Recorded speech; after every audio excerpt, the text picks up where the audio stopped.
Fourth semester के जितने भी स्टूडेंट्स हैं उन लोग का बोलना है कि सर सिर्फ 23 डेज आज को लेके 23 डेज बचा हुआ है and how to complete our syllabus within 23 days.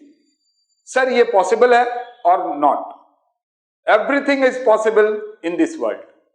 अगर आप चाहते हैं, अगर आपका विजन और मिशन बहुत बड़ा है, अगर आप आगे के बारे में कुछ सोच के रखे हैं, तो नो डाउट फोर्थ सेमेस्टर में है क्या यार, यूं गर्दा उड़ा दोगे आप।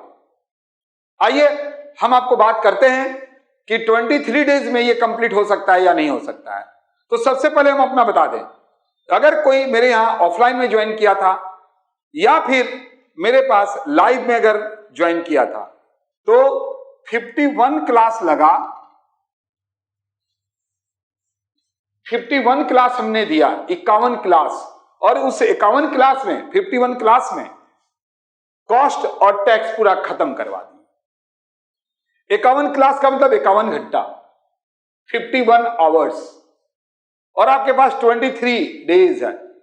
यानी पर डे अगर आप सिर्फ 2 घंटा भी आज से पढ़ते हैं तो आप वो काम कर सकते हैं जो लोग पिछले 4 महीना से कर रहे थे। यानी घर बैठे आप 2 घंटा करके भी पढ़ेंगे तो आपका पूरा का पूरा कंप्लीट। समझ में आ गया होगा कि बहुत बड़ा बात नहीं है, तुम आज से यार 2 घंटा नहीं पढ़ सकते हो। इसका मतलब यह हुआ कि 23 डेज में हम अपना सिलेबस को बहुत अच्छे से कंप्लीट कर सकते हैं। और कहीं अगर 4 घंटा पढ़ लिए ना तो 2 मरते कंप्लीट कर सकते हैं, क्योंकि 51 आवर्स 51 क्लास देने के बाद हमने यहां पर कंप्लीट कर लिया है। आप मेरे यहां ऑफलाइन के स्टूडेंट्स या फिर जो लाइव क्लासेस कर रहे थे उससे पूछ लीजिए। इसलिए मैंने बोला everything is possible in a good manner और गुड वे। अगर आपका विजन और मिशन बहुत अच्छा है तब आप आइए और भी चीजों को बात कर लेते हैं।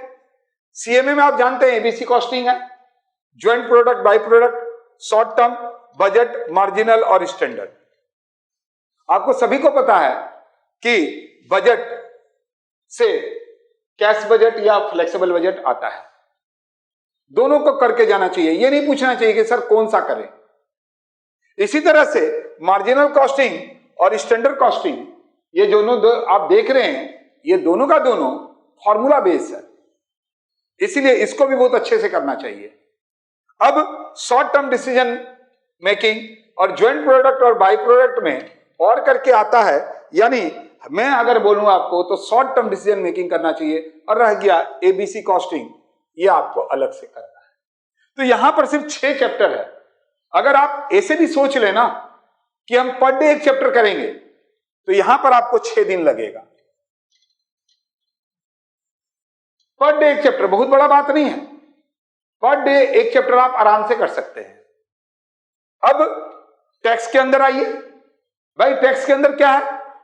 तो income from salaries, income from house property, यानी 5 हेड्स ऑफ इनकम, और इसके बाद carry forward and set of, residential status और अंडर सेक्शन। यानी 8 टॉपिक आपको सिर्फ करना है। और याद रखेंगे ये 4th सेमेस्टर का जो टैक्स है ना, वो 5th सेमेस्टर में काम देगा। यानी ये 5 हेड्स ऑफ इनकम और ये आपका under section 80C to 80U 5th semester में एज इट इज आपको काम देगा। यानी यहां पर आप सिर्फ 8 दिन काम करेंगे, एक चैप्टर पर डे, तो 8 दिन में आपका टैक्स खत्म हो जाएगा। यानी सिर्फ 14 डेज में आप वो कर सकते हैं जो लोग 4 महीना में किया था। और एग्जाम में कितना दिन है? 23 दिन। तो अभी से क्यों और 8 दिन मजा कर लो। आप बोलेंगे सर ये तो आप कमेंट कर दिए, फिर की लेनी है। नहीं यार, सच्ची बताते हैं, जब इतना दिन अगर आप नहीं किए, स्टार्ट नहीं किए हैं, तो डोंट वरी, और 8 दिन मौज मस्ती कर लो। लेकिन इसके बाद ये 15 दिन या 14 डेज जान लगा देना, आप देख लेना कि कंप्लीट होता है कि नहीं होता है। तो आपने क्या देखा? आपने आराम से देखा कि विद इन 23 डेज आप अपने सिलेबस को कंप्लीट कर सकते हैं और अच्छा मार्क्स ला सकते हैं। तो उम्मीद करते हैं कि आपको जो डर था, आप जो सोच रहे थे कि कैसे करेंगे, एग्जाम आ रहा है ये डर आपका निकल गया होगा, आपका जो कॉन्फिडेंस का लेवल यहां था वो यहां आ गया। करके तो देखिए जो मैंने बताया है।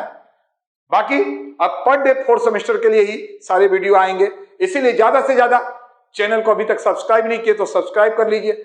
जो दोस्त अभी तक मेरे चैनल के बारे में नहीं जानता उसको बताइए, और साथ ही साथ जब भी कोई वीडियो आप देख रहे हैं उसको शेयर और लाइक जरूर कीजिए। तो मिलते हैं नेक्स्ट वीडियो में, तब तक के लिए बाय।